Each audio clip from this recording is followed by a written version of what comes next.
Hey, I'm Elise Baughman, and I just did an interview with Keith Andrew on the Keith Andrew Network. I truly love his mission, which is to prove that people with learning disabilities or other challenges can achieve great things as long as they have passion and determination.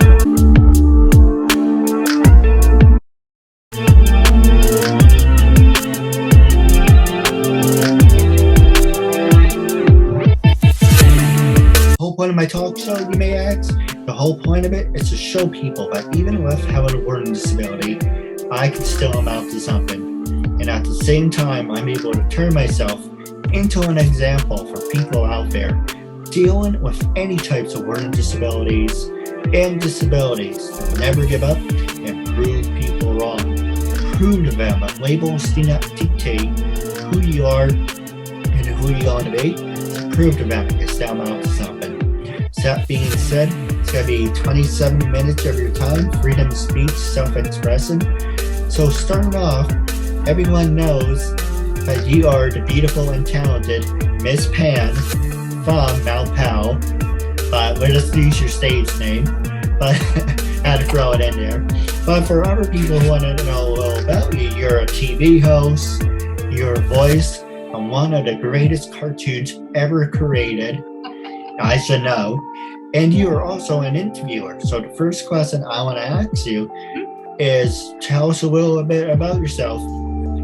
Sure. And I got to first say thank you so much for having me on. I love your message. I love your mission. I love what you are doing. You're such an inspiration to me. You're such an inspiration to so many others. So it is an honor to be on your show. But yes, I'm Elise Baughman. I am a voice actress, an on-camera actress, a TV host, a voiceover coach. So many other things, but I think we're here to talk about acting a lot. And I absolutely love what I do. I'm very passionate about it. I started as an accounting major and got my MBA and started in corporate. So this was not actually my plan in life, but I love it. And so I did get started in on-camera acting before getting to voice acting.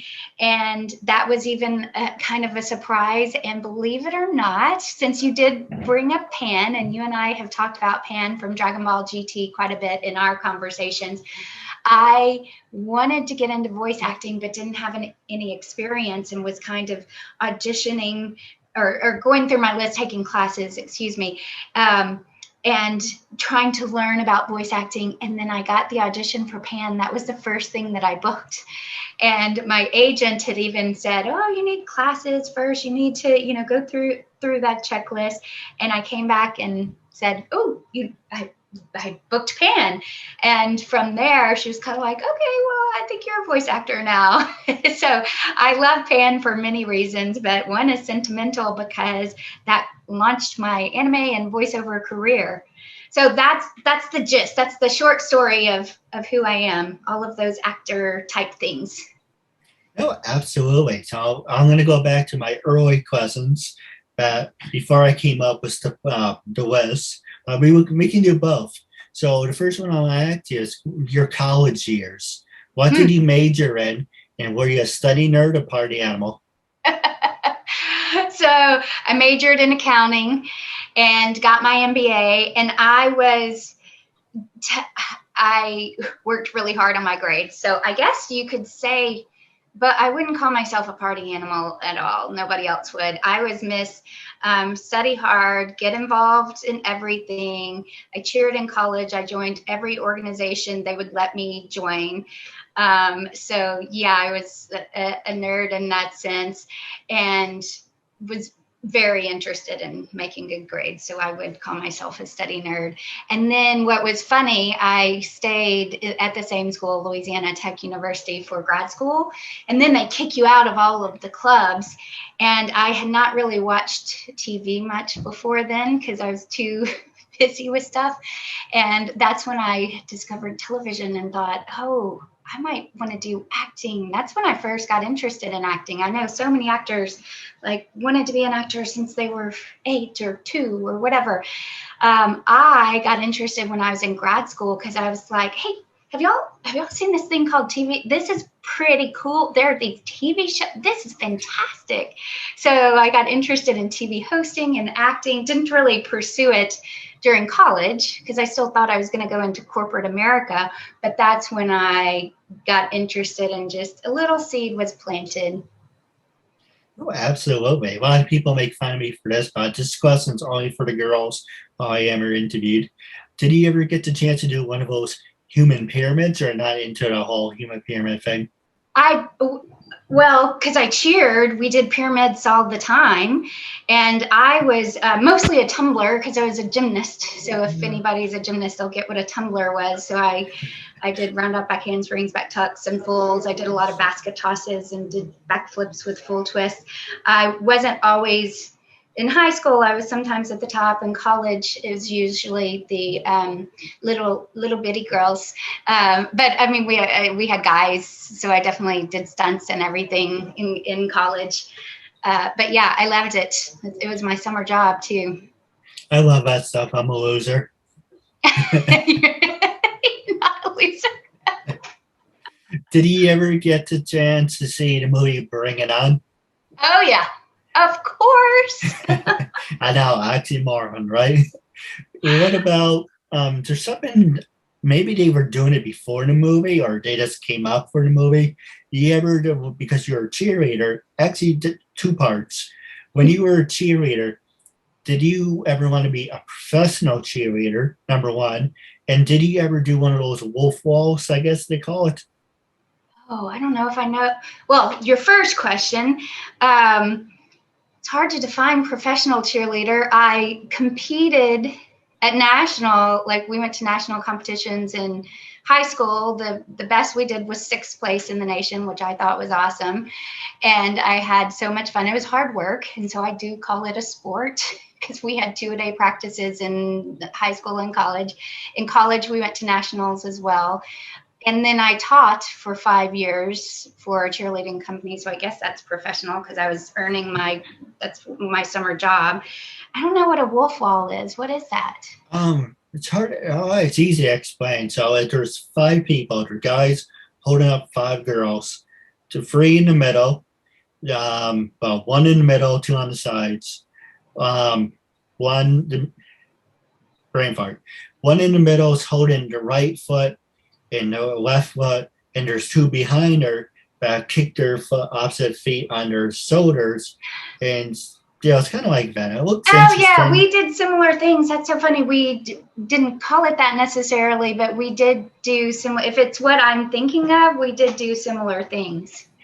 You know, it's funny. There's a meme. If I find it, I definitely send it to you. I promise. Yeah, send it to me so I can make sure I know what you're talking about. But we did all kind of crazy things that I'm lucky to still be here.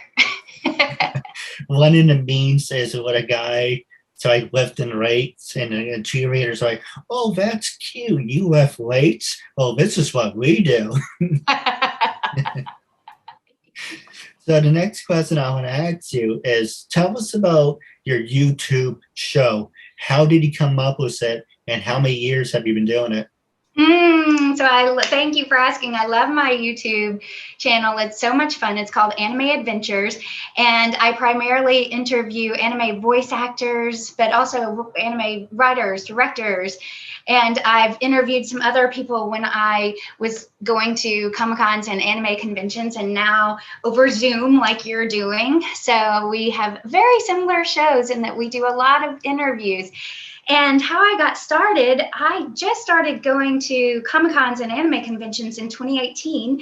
I didn't quite get the memo like many of my voice actor friends who have been doing it for so long. So Chris Sabat was actually the one who said, you should really look into these conventions. So my first convention was in San Antonio in 2018, and I went, I've got a microphone and a camera. I'm going to start a YouTube channel. I didn't know what in the world I was doing. And Rick Robertson was the voice of Deborah. He was my first interview. And my idea was twofold. One, just crazy, like, why not? But 2, I thought as a voice actor, I could bring kind of a unique, because I knew I would be doing more, bring a unique perspective in talking to other voice actors so that anime fans could hear and see their favorite voice actors behind their favorite anime characters from their favorite shows that they might not normally get to see. And so that's how it started, and it's been such a fun and unique experience. I love it. No, absolutely. I do have some great ideas.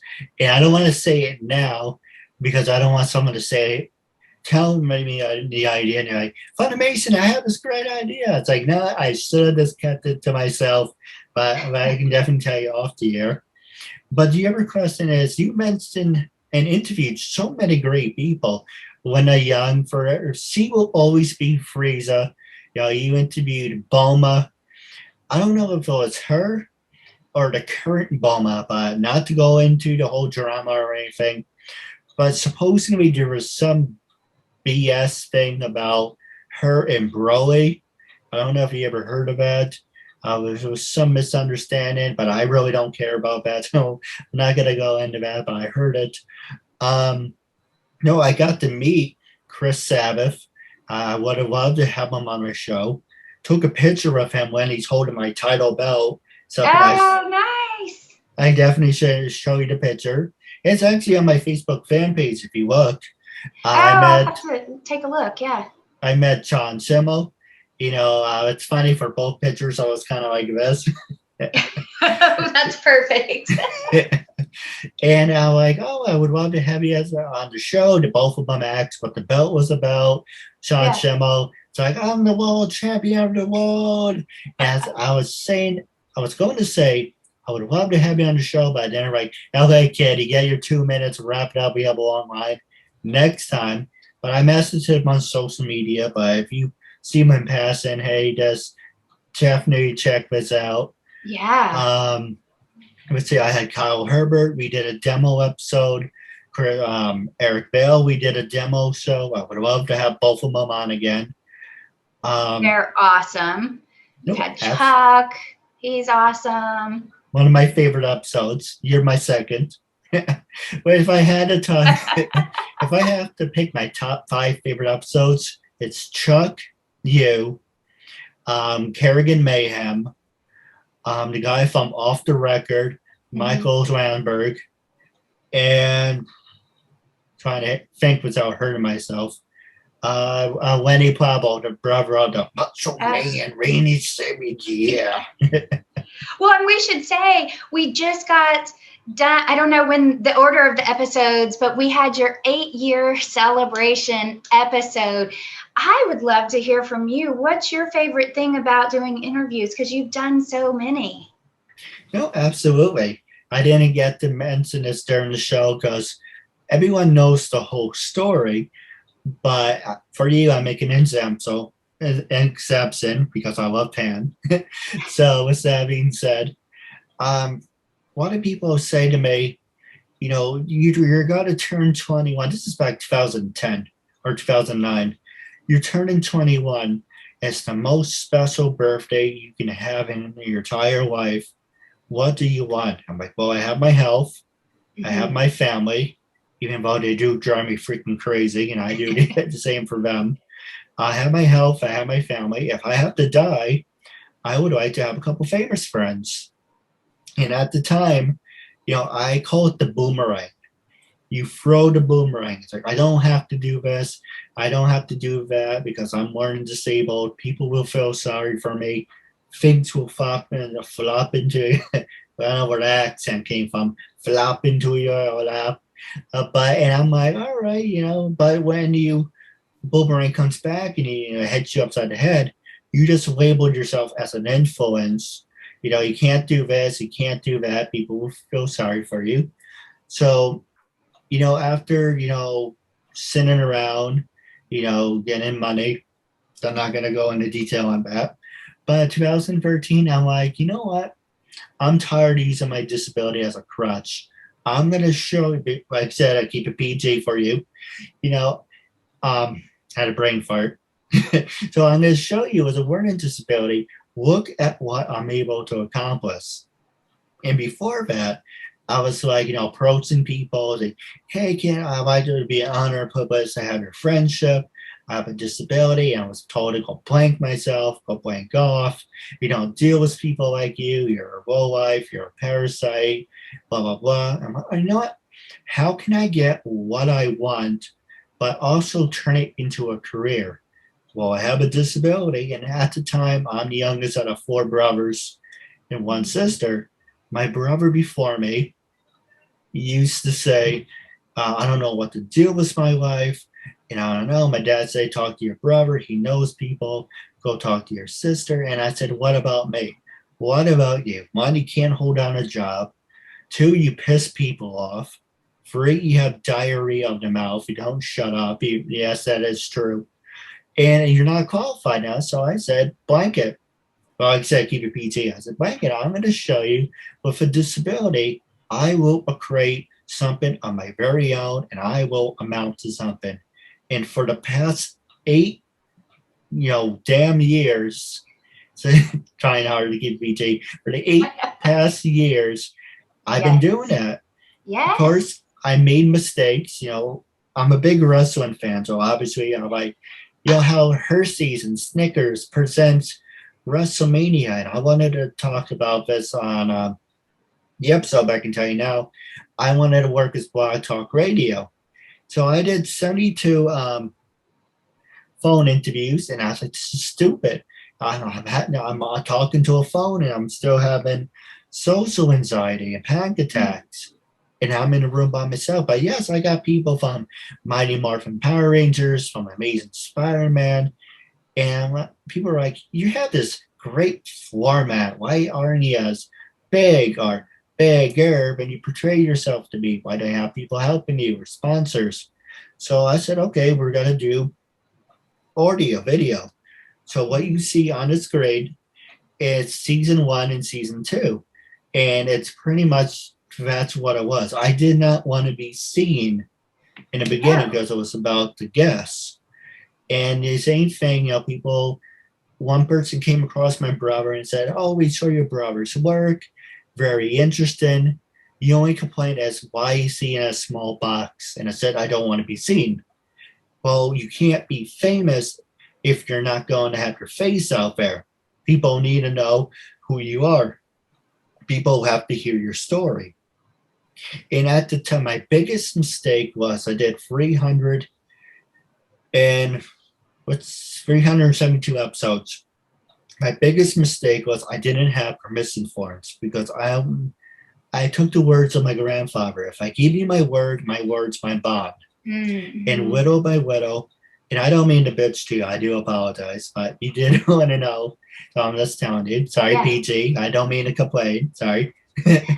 So they said, and it still gets me. People are like, yeah, my agent said, my publicist said, you ask a lot of stupid questions.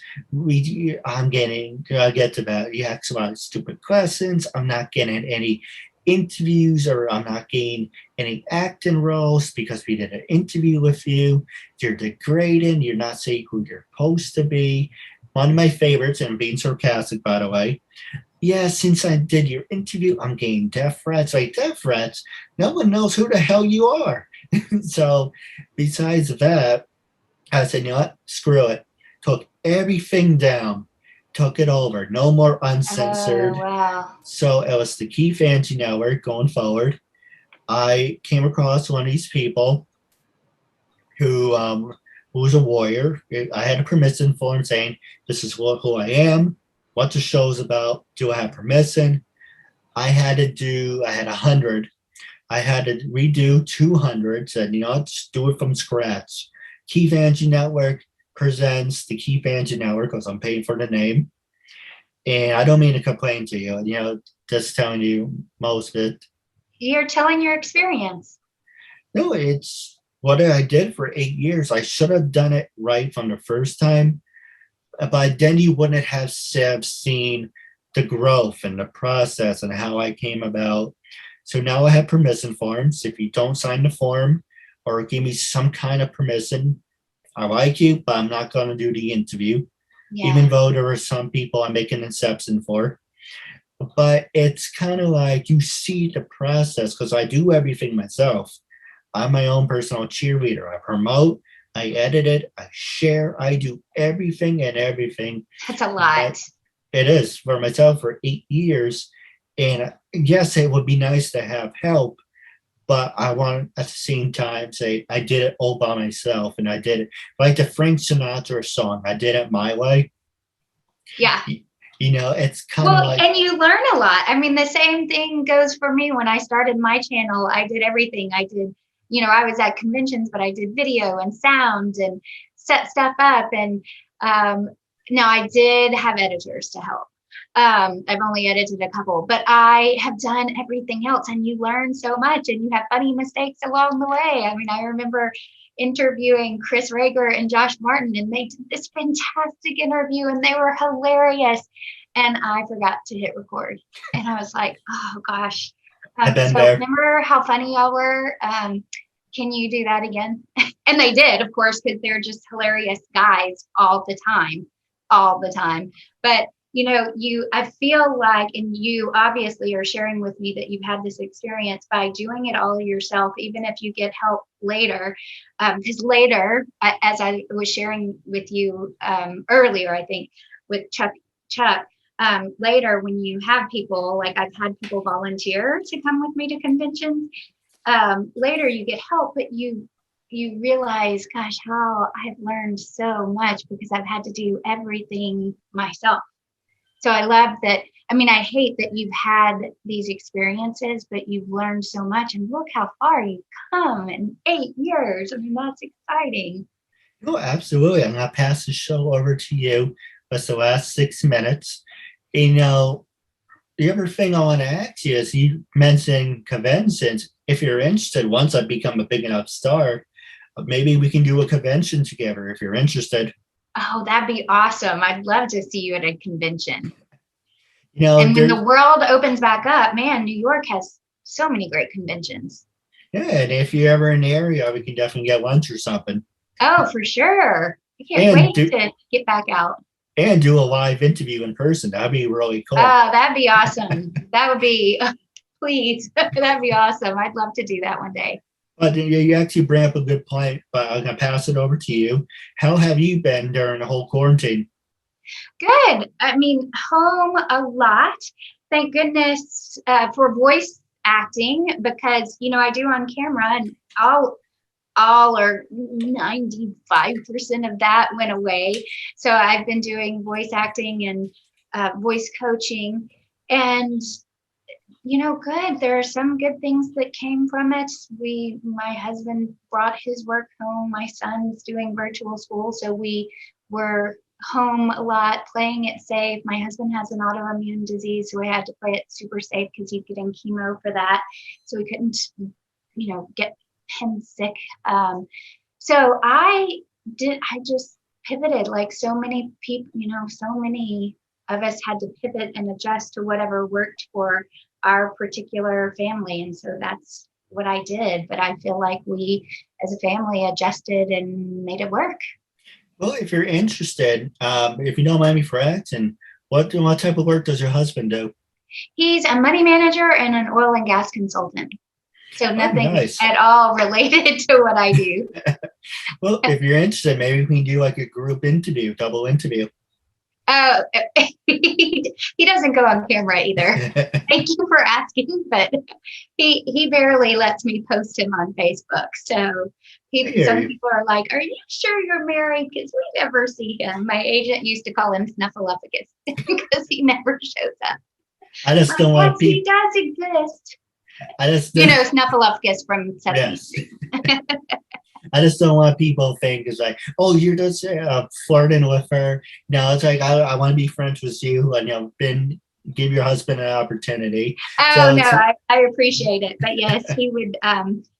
He doesn't do interviews. Now, with the last 3 minutes, was there anything you want to ask me? I know our viewers are gonna like, you had the chance to ask her to do the pan voice. So I totally will.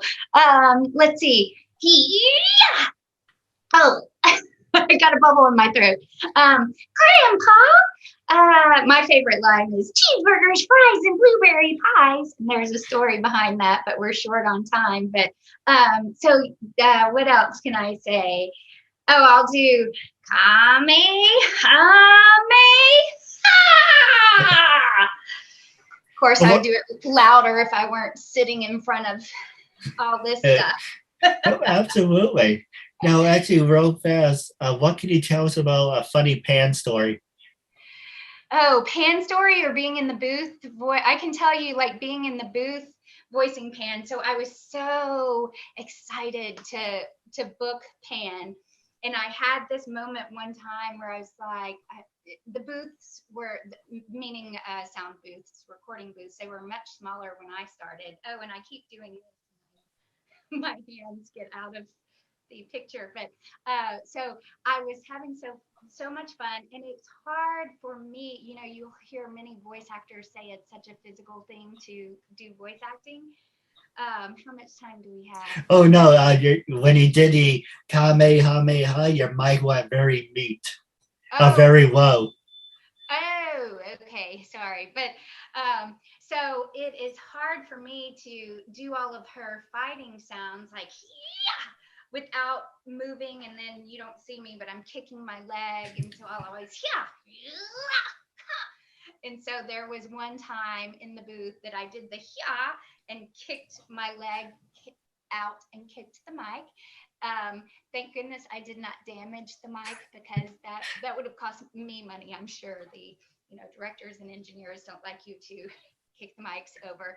I definitely kicked the wall a couple of times. It was close enough at the time to kick the wall. Now Funimation, like they moved into a different building since that time, and they've got much larger recording studios, so you can move around. And I kind of joked the last time I went in, because the director and the engineer I was recording Fruits Basket, and they were at home, and I was like, so can you see me, or can I like break dance and you won't know? And they're like, oh yeah, totally, you can break dance, we won't see you. So that now there's more space. But yeah, that's one of my Pan moments. Oh, absolutely. I do have a couple questions for you off the air. Sure. But one thing I want to ask you, right, if you real fast turn up your mic. Oh, turn it up. Oh no. Because when he did Kameha, you are loud, and then your sound automatically dropped. Oh, I'm sorry. Hopefully you can adjust that. Yeah, I can fix that. Oh, okay. If not, let me know and I'll help with my mad editing skills. Absolutely. Like I said, I have some wonderful ideas for you. But wrapping up our talk show segment, I want you to be brutally honest. When I first approached you to be a guest on my talk show, what made you say yes? How do you feel now? And would you recommend it to every single person you know out there? Okay, I'll answer it backwards. Yes, I recommend your show. I recommend that people interview you, watch you, the whole bit. When you approached me, so I actually knew about you for quite a while. I don't know if you realized that. So I loved your message. I love what you're doing. I love that you're encouraging not just people with learning disabilities, but really I think your message has a farther reach than that. I think it shows that whether you have a learning disability or some other challenge, that you can do great things. And I love that message. It actually gives me chills. It just gave me chills to think about what you're doing. So when you asked, I know we had some scheduling things to work out, but it was an absolute yes for me. Oh, absolutely. And actually, you did pique my interest. I think I messaged you a couple of years ago as well. So what was your opinion then, and what is it now? Has it changed? I totally wanted to do it then. It was a technical thing for me. Like this Zoom stuff, I didn't even, and I think that was my response to you. Like I need to get I don't know if we were using Zoom, but I need to get my home setup done. I totally didn't know what I was doing, and I was embarrassed because I'm such a technical gadget girl. And then I didn't know how to do it. Now I'm totally set up because I do my own interviews. So yes, I'm embarrassed that was what was holding me back, because the fact I wanted to do it with you was a yes. So that is why I have I'm embarrassed. My face is probably red. I've been following you since then. If it makes you feel better, I vaguely remember reaching out to you, but I don't remember what year it was anyway.